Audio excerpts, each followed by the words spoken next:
What's going on, guys? So today I wanted to talk to you a little bit about pausing in your lifts. We'll go over squat first, and then bench, and then deadlifts. My biggest grievance is with the deadlift, and we'll get into that for specific reasons. But first up is going to be the squats and why it's beneficial to add a pause into your squat. So what you're doing on the squat is you're trying to descend and then reverse back up. So the fact that you're doing that reversing back up, going from static position into a dynamic one, is good to add a pause in at the hole, in the bottom, in the hole.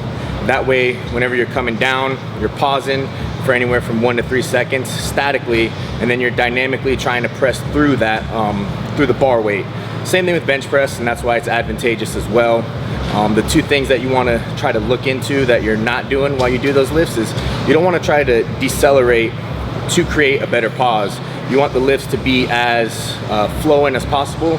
That way it doesn't mess up any of your motor patterns or your movement patterns of the lift. So that gets us into the deadlift. A lot of people are doing pauses right off the ground, pauses at the knee. And I would say that the only time that that is advantageous is if you're an advanced lifter and that your technique is sound. And one of the main reasons for that is if your technique's not on par and you go to do your initial pull, what you see a lot of times is your butt will shoot up and you'll come forward and round a little bit. So if you're in that position and you pause, you're gonna put yourself in a worse position and you're gonna put your lower back in a lot of stress, and that's gonna create more of a sticking point than the one you already had. So you do a lot of pauses to get past sticking points, and that's why it's good to create a static position and then you overcome that dynamically by exploding out of the hole or exploding off your chest.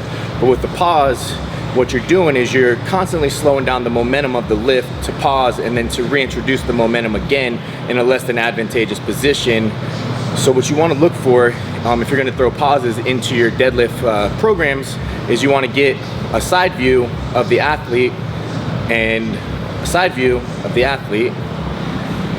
And once you get that side view, you'll be able to tell if they can start the pull and it's smooth all the way through.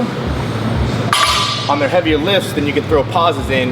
If they go for the heavier lift and you see the pull and it starts to look like this, rounding,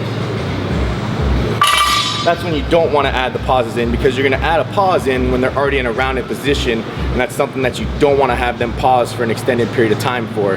The best way to get past the sticking point is to do lightweight or moderately heavyweight for multiple reps, no grinders at all. So you're trying to push through that sticking point instead of pause through that sticking point.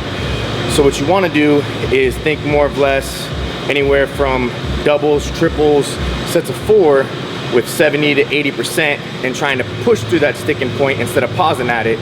If you are going to do pauses and it's going to be advantageous, make sure that your technique is on point so you're not slowing down the movement. And that's another thing that we want to talk about with pauses, is you don't want to think, or you see a lot of times athletes will go to pause the lift and they'll start to slow down the momentum from the ground because they know that they're going to be going into a pause afterwards, which is throwing off the whole movement pattern, right? So it's hard enough to get the movement pattern down, but now you're throwing in pauses and other stuff to kind of throw you off that movement pattern, and then you have to relearn it every time you start your pull. So what you want to do is you want to make sure that you're pulling effectively through the sticking point, and that'll get past that sticking point with sub-maximal weights for multiple reps, multiple sets, instead of adding pauses in. Another thing to look for is if your technique's not good, that's going to fix it, and then it's also going to allow you to push through it. A lot of people have sticking points mainly because their technique is off. So that's the first thing to fix. That's crucial. That's probably 90% of the issues is technique based.